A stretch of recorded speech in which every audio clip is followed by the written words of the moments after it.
On the next episode of Team Building Saves the World. So guys, let's talk hybrid. Do we see hybrid as actually being a thing, or do we think everybody's just going to want to flush Zoom and go right back to being live again? I'm curious because just like we were saying, there's all these people that have been able to participate in events that were not flying into the place where the big things are. So are we all of a sudden going to be seeing a lot more hybrid because so many people could be participating more? It's probably maybe a little bit more cost effective for the client. And all of a sudden we'll have more people that are able to participate, feeling like they're part of the team, even if they're all not there in the room. So I'm really curious that we might see hybrid for a very long time. Yeah. And I do think, irregardless of hybrid versus in-person, there's some of the same conversations either way, because the in-person is going to involve more social distancing, or you're going to involve trying to cut out things. Like there's going to be things you're going to implement anyway. Right. So spacing, using more tech to do trivia versus paper. You're going to be outside more often in a lot of places. So if wind and weather is an issue, how can we cut down things that would blow away? How can we, those questions are coming up either way. So I think in the midst of having the hybrid conversation, it's also the in-person conversation that takes what we've done and virtual, and we're going to be doing a merge no matter what. That's just my opinion, just because of the nature of even live events, of what's coming down the pipeline, even if everyone's in person. So, yeah. Holly, what about you? What do you think hybrid's going to look like?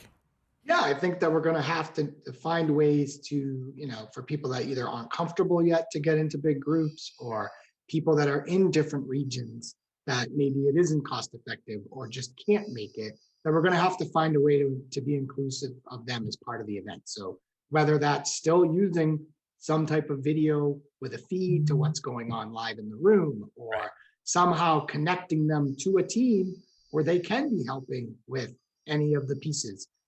Even if it's a live bike build, just because you can't put your hands on your bike for the team because you're not in the room doesn't mean you can't be a part of the marketing or a part of a trivia or, some piece of the team, where you could be part of that group and you're still getting some personal connection with a coworker, even if you're not there. So I think we're going to find more and more ways to be able to, apply these ideas. And, certainly different programs will allow for, different ways to do that.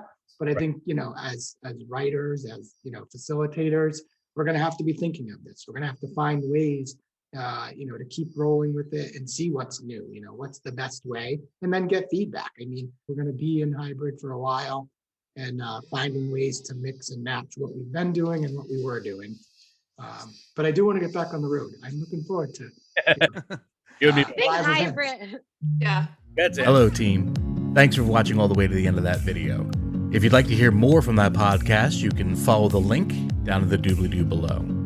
Of course, follow us on all of our social media at Team Bond Podcast, and be sure to leave us a comment that I can read aloud on future episodes. And as always, if you liked that video, don't forget to click like and subscribe. And if you didn't like the video, just shut up about it. Everything's going to be fine. See you next time, team.